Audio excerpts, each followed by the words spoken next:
everyone. You're probably wondering what these two random dudes are doing on your screen right now, right? My name is Kelvin Nyabuti, and I'm here with my brother. What's your name? Cyril or Cyril, whatever that. You don't know how to pronounce your name, bro. I'm here with my brother Cyril, and guess what? We're starting a new series. Let me tell you something, Cyril. When last year was ending, I saw this meme, and guys were like, fight the urge this year to start a new podcast. Look at who didn't fight that urge. You failed. Failure. We are failures. Failures. Yeah. So hi guys, welcome back to Dawn of Faith. We want to welcome you to a new program.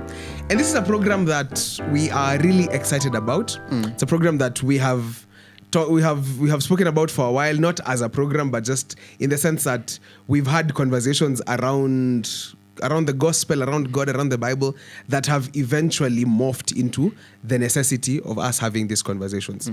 So, Cyril, what are we doing here today? Literally, we are trying to ask out questions that people won't like asking out loud.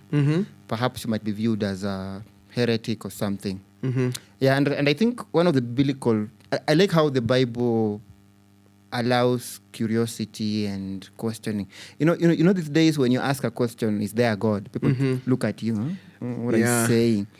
Like, the Bible itself makes an assumption that God already exists. It doesn't tell you where he came from or blah, blah, blah.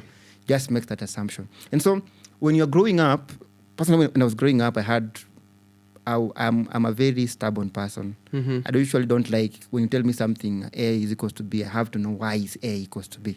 So when growing up, I had such questions and I was being told, "But when you grow up, you will understand." You understand. And I have grown up, I have failed to understand. It's now time to try and understand. Yes. So now the Whispers.Of.Why is an answer to somebody who has those questions, but because they fear how they'll be perceived, they can't ask them out loud.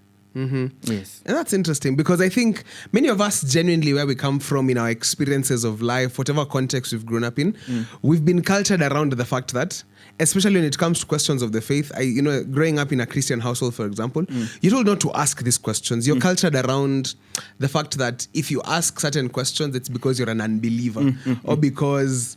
and if you do so, you're beginning the slippery path to eventually letting go of God. But now, Whispers.Of.Why, I think, is coming up as a necessity because these questions that we have, I think, for the most part, they are what enervate our faith. They're what make us give up on the faith because we have so many questions, we have so many doubts, we have so many reasons to disbelieve. And when we take them to the people who are supposed to help us believe, they tell us, just believe. I don't think if we did that when it comes to scientific inquiry, we'd be content with those answers. Imagine there's this lecturer when I was in campus, when we were doing engineering mathematics. So he used to come to class and would say, in this class, I will give you a percentage X, which X is greater than 0, but it tends toward 0. And then it's saying, when you don't understand what I'm saying, don't ask, just believe. And the thing is, when you're there and you're thinking about, for example, pursuing academia, you wouldn't just believe. You wouldn't be told some irrational phrases and you build a whole philosophy around it. So I think it's time, even in the Christian faith, for us to, in very intentional ways, get to the place where we spark up the conversations of the faith.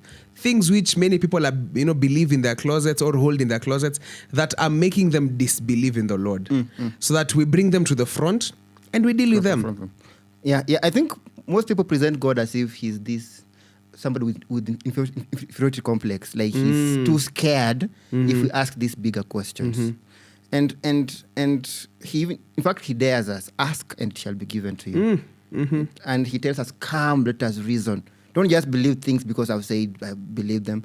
Come, let me see where you're coming from. And one of the biblical stories, the story of Thomas, is what gives me interest in some of those questions. Yeah.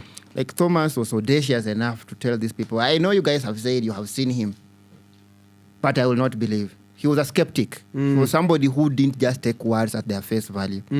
And so God had to be patient enough and was patient enough to come and personally appear to Thomas and ask him to fulfill all the criteria he had to be able to believe. And so Thomas represents a group of Christians that most of us, we try to marginalize. Yeah. Those people who have these questions, but because they fear their parents. Yeah. So they are in church not because they want to.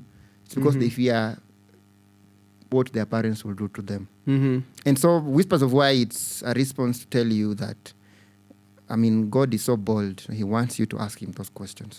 Yes.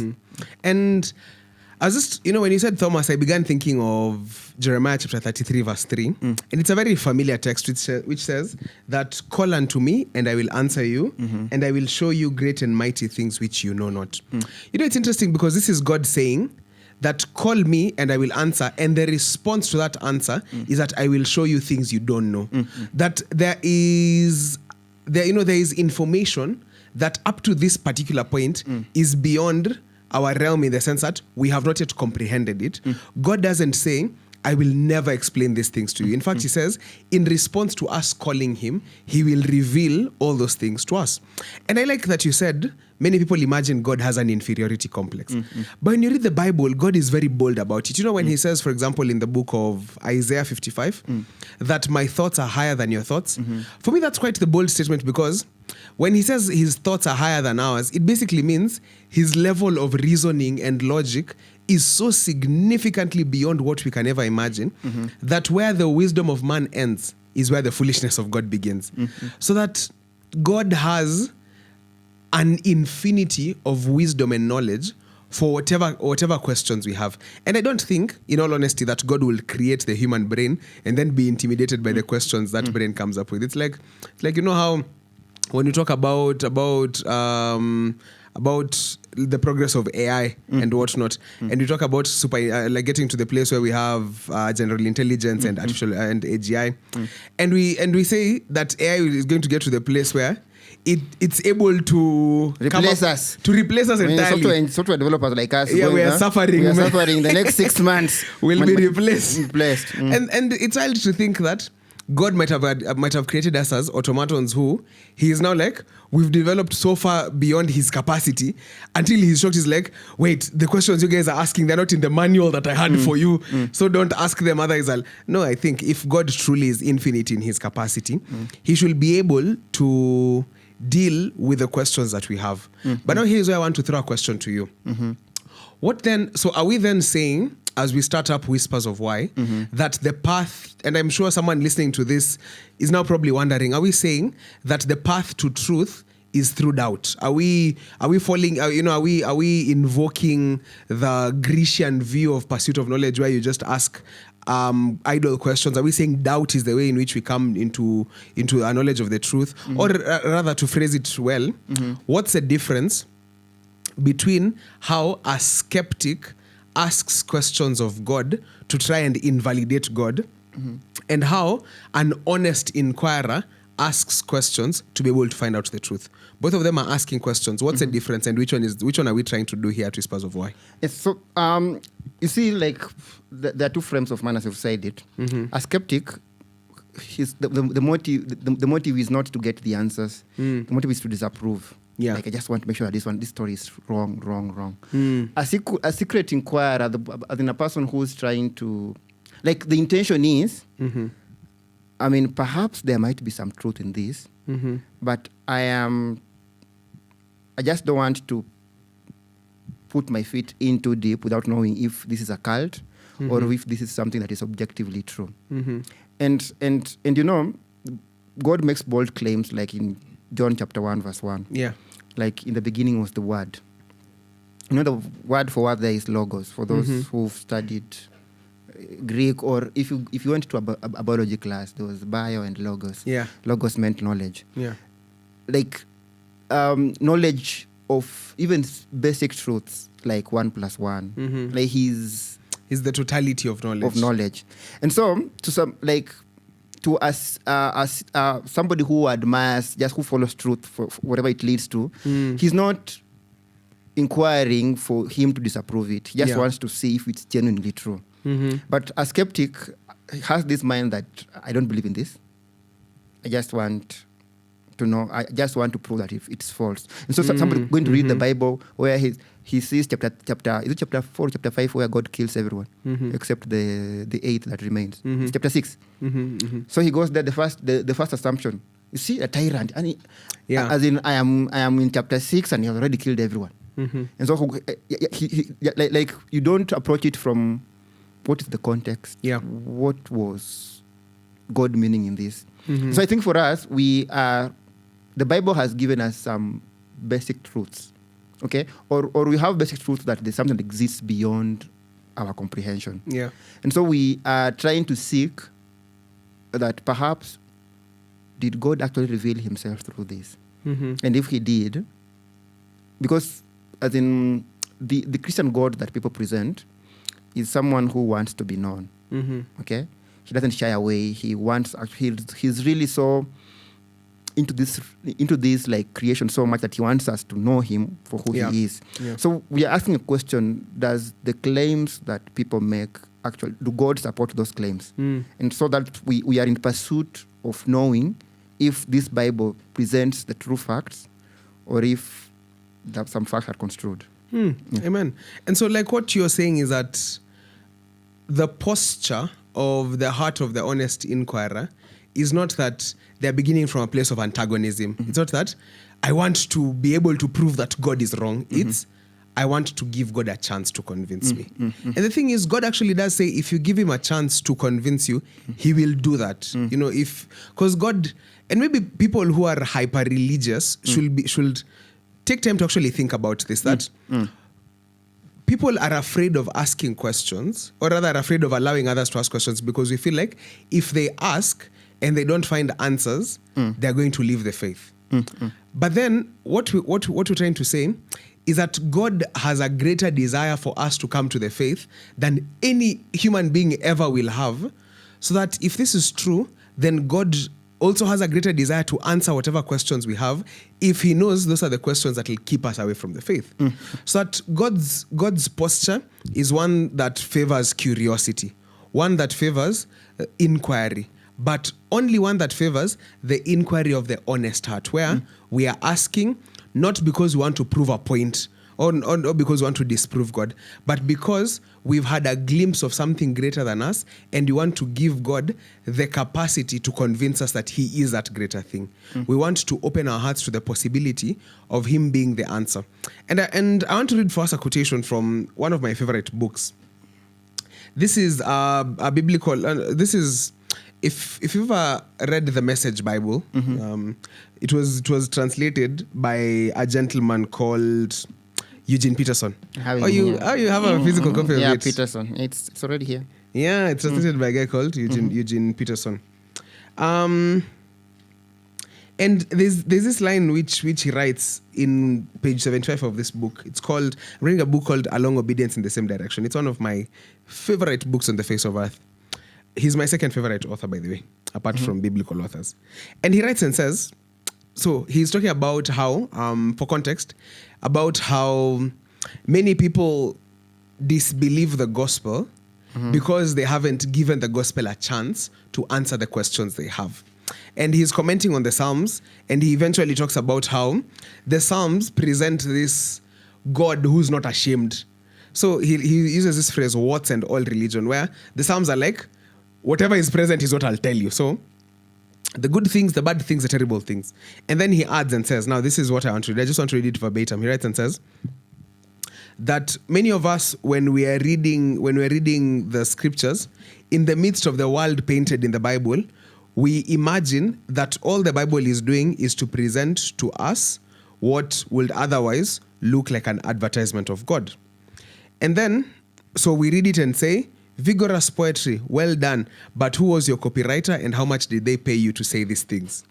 So that he's painting this idea that many of us think that like the Bible is like an advertisement for God. So everything is good and beautiful and just meant to show how good God is. But he says, the Bible is actually just a very honest story. And now this is the part I want to read. This is like the key point. He says, the cure for any kind of cynicism against the Lord is to bring it out into the open and deal with it.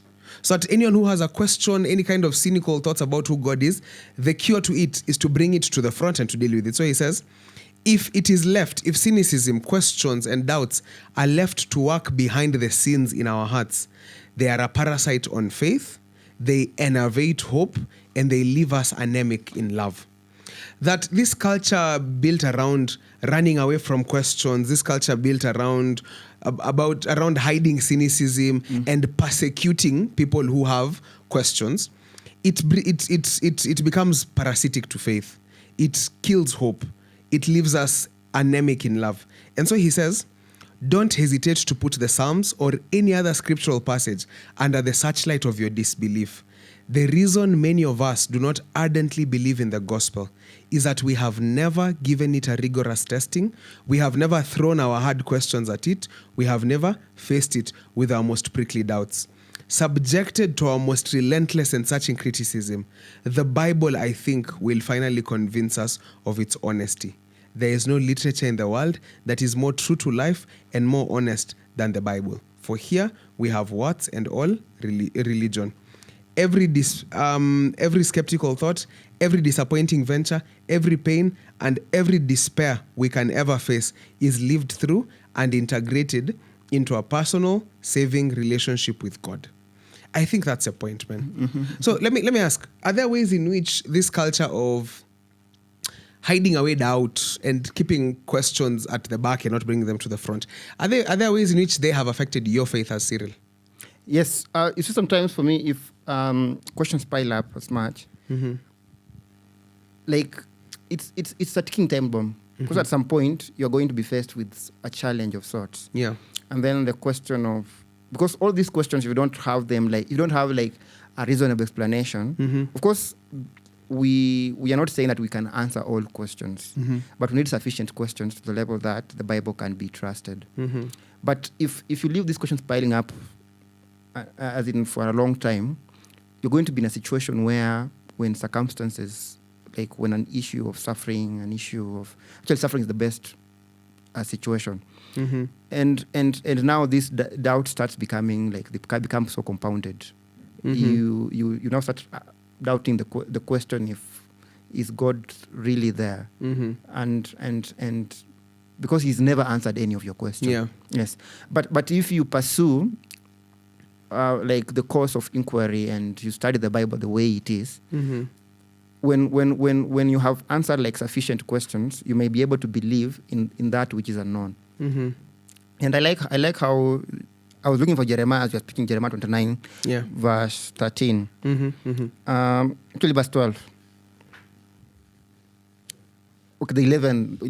Let's start with 11. The common one. The common one. Yeah.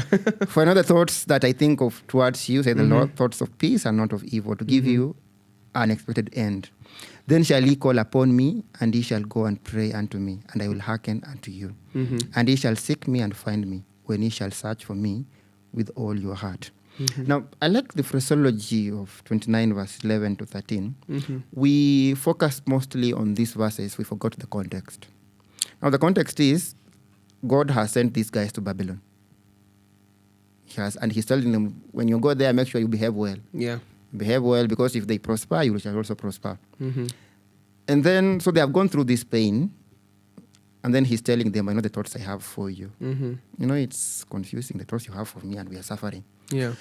Yeah, but if you look in the broader context of it, the reason why they are calling upon God is because there was a divine action. Yeah.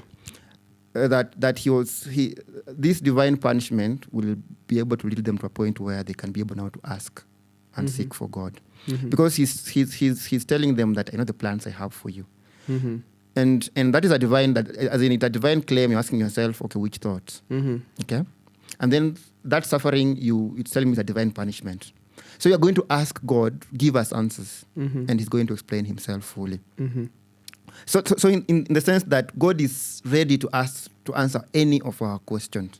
And you know, the first thing is God is eternal. Eternity to our mind doesn't seem to make sense. Yeah. Because from a rational mind, everything has a beginning. But God is the uncaused cause. We can go on a tangent for that. But for now, let's just have it as statement of fact. Yeah. If somebody wants to argue about it, we can have a whole episode on that. Yeah. But what is telling us that the knowledge of, as in God has known things from the very eternity. Okay? So we can't condense eternity in a 70 years plan. Come on. It will have to take eternity for us to be able to answer some of these questions. So perhaps things that might appear as difficult as of now, it's just because time is limited. Yeah. And the good news is He has promised us eternity. We'll have time. Yes, to unpack all these questions. And we'll come to, I like a favorite author of mine, which tells us that eternity will, during eternity, we'll come to conclude that there was no other way things would have been done. This was the only logical way that things would have been done. Yes. And so we might not have the full answers to the question. That's why there's Deuteronomy 9 verse 29. Yeah. That the secret things belong to God. Yeah, people use it as a lazy explanation to avoid answering. They just say any question, the secret things belongs to God. No, of course, He's telling us that there are secret things. There are things we will not be able to uncover for this life. Yeah. But through eternity, there's an eternity to understand all these questions. I like saying that a topic as infinite as God requires an infinite amount of time. And maybe then the other question I'd like to ask you as we wrap up this intro is, we're talking about asking questions, and we've premised the fact, we've premised our whole ideology in this conversation on the fact that the Lord wants to answer those questions. Do you think then that we should say, is it proper then to say that we shouldn't believe the Lord, or we shouldn't become Christians until all our questions are answered? Or basically, like, what's the trade-off between asking the Lord questions and making Him answer all those questions become the test of my Christianity? Is there like a trade-off? Are we saying, don't, until every doubt is cleared, don't walk this path? Or is there provision for the Lord to clear these doubts as we walk this path? And if there is, what is the threshold? What should we be clear on that will motivate us at least to walk down this path? I like the book of Romans. It answers that question very explicitly, but I will not go into this. It tells us that you actually don't need the Bible to believe in God. From nature, He has given us sufficient reasons to believe in Him. You see, the thing is, as we've said, it will take eternity for us to be able to clear all the questions that we have. Yeah. So if we wait for us for God to answer all our questions, we won't get to eternity. But He has given us sufficient reasons. There's sufficient amount of evidence He has given us to make us believe in Him. And okay, this story just came up. I have to say it because the Exodus 20 story is a very interesting story of mine. Yeah. The Exodus 20 story is, the context of it is God had taken these guys from Egypt. He had fed them. Yeah. He had given them water. He had won wars for them. That's when He introduced the 10 Commandments. The 10 Commandments, yeah. I'm about to say 20 Commandments. That is heresy. The 10 Commandments. You have others that we don't. Yes. Thou shalt not marry. Very funny. So God had to sufficiently give them enough evidence for now for Him to come and say, in fact, it starts, it's verse 1. I am the Lord thy God who has taken you out of the land of Egypt. Yeah. As in, I have shown you that I am all sufficient. I have shown you that I have, I can give you everything that you need. And because I have told you that, then therefore, thou shalt not. In fact, there's a whole research about that the shall in that is a promise. Yeah. That since I have given you water, I have you given you... will not, because I will keep you. I will make sure that you do not do this. Exactly. I will make sure that you shall not kill. So he gave them sufficient evidence. He didn't wait for the 40 years to end for Him to give them the Decalogue. Yeah. He just gave them sufficient evidence for them to be able now to make a choice if this is the laws we want to keep or not. And so God gives us sufficient amount of evidence. Yeah. Yes. That we can be able now to operate on the principle of faith. Because now we have known Him, now we can trust Him. We can hope in things that He has not shown us. Amen. And I think then that's it, because if God merely wanted to give us information for the sake of information, he would pour it all out at once. If he just wanted to answer the great philosophical questions of life, he would at once just give us everything that we need to know.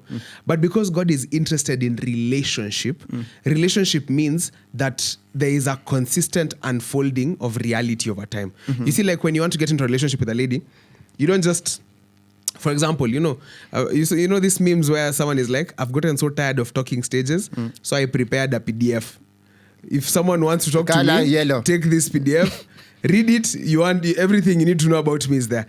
That can't build a relationship because relationships are built on the consistency of conversation, on increasing revelation, right? So because God is interested in increasing revelation, or is interested in relationship, then he pursues this path of progressive revelation. So we are saying that God essentially, while he might not reveal everything to us at once, he reveals sufficient for us to be able to begin to walk down that path. And I think one of the best illustrations for me is this common text in the book of Psalms 119 verse 105. It says, thy word, O Lord, is a lamp unto my feet and a light unto my path. And if you've used a lamp at night, a lamp doesn't show you the whole path. It shows you enough ground for you to take the next step. So the path of inquiry that we're talking about here, for those who are listening, is not that we are sitting until God answers everything and then we walk. It's that because of how relationships work, you know, as you know, like when you go on that first date and you've gotten to know a little bit more about them, it gives you sufficient incentive to go on the next date. And the more dates you go, the more willing you become to commit until you get to the place where now someone asks for the commitment, right? And I think that's what's happening here. Like as you mentioned, God was walking with the Israelites consistently, and the commitment, he eventually asked for it in Mount Sinai. But the thing is, with every increasing revelation, Israel needed to also become interested in taking that next step toward Sinai. So yes, we are asking questions, and as the Lord reveals these answers to us, we are becoming more willing to have him enter into our experience and answer the rest of the questions. We are not withholding our hearts until he sorts everything out. We are walking with him in the increasing light. And he has assured us that he will consistently keep us on that path until we get to the very end. So I think that's it. That's what we're doing at Whispers.Of.Why, right? Yes. I hope for you guys, this is justification enough for you to join us for the next episode. They'll be longer than this. This was just an intro to whet your appetites. Yeah, but fun questions. Oh, yeah. So here's the thing. How do they reach us? Where, if they have questions, if they have comments, at least we are coming up with questions that we had. Because, it's our show. So we're asking, first of all, the questions we have. But like if people have questions, if they want to comment, if they want to engage, if they want to give us more information, if they want to be on the podcast as guests. As guests who ask us questions. How do they reach us, Cyril? There's an email down there. There's a phone number that's going to be added there for WhatsApp for those ones who are not on email. Not Gen Zs and email. Yeah. Emails are a millennial type of thing. Yes. So we have TikTok. For the Gen Zs, there's Instagram for those ones, Instagram buddies and whatever. And then there's Facebook. You're a problematic man. Yes. So you're like in all socials. So just search Don Faith and you can ask however absurd the question might be. It's a safe space. Yes. One person asked us, why did God kill Onan? Yes. And so we're planning to answer that question. We'll answer it. Maybe we'll have a session on it. I know that one will interest. So there's no... I know friends of mine who will be interested in that one. Okay, perhaps they have. Okay. Anyway, moving on softly. But the point is, those questions that you cannot ask your church pastor out because you fear, just ask them. If we don't know, we will tell you. But we will take some time, also pray about it, inquire, read, and research. Even read, Yes, but this is the pod to ask those questions. Amen. So guys, you've heard it here live. You've heard it here first. If you have questions, email us, DM us on any social platform, add in the comments of this video. We'll follow up on all of them. and we promise to try to the best of our abilities to make time to answer them and to answer them sufficiently. We don't have all the answers again. We're just two random people. We're not even theologians. We're just two random people who read the Bible. So we are assuming that we have all the answers. Perhaps we have answers. And if you have answers, DM us the answers. Actually, by the way, if you have better answers to the questions, I mean, we don't even dare claim a monopoly to information. So if you have the better answers to the questions, DM us. If you want to be part of the pod to answer some of those questions, reach out. We can always work something out. But otherwise, so that's it, guys. This is our new show, Whispers.Of.Why. It'll be airing every week, right? When should they expect it? Wednesday. Every Wednesday. The timings, we're still working on it. I will ask our guys behind the scenes, but it will be on Wednesday. So every Wednesday from this Wednesday all the way, you will look forward to these sessions. And hope they'll be a blessing. So share them out with your relatives. Remember to like, subscribe, and follow all our channels. This helps to just increase engagement so that we can reach more people with this content. Otherwise, God bless you guys and see you here every Wednesday. Anything from you, Cyril? I almost ended with that picture on the poster, but you wanted to do the poster photo there. Small darling, but next episode. All right, bye guys. Bye bye. See you next week, and God bless you so much.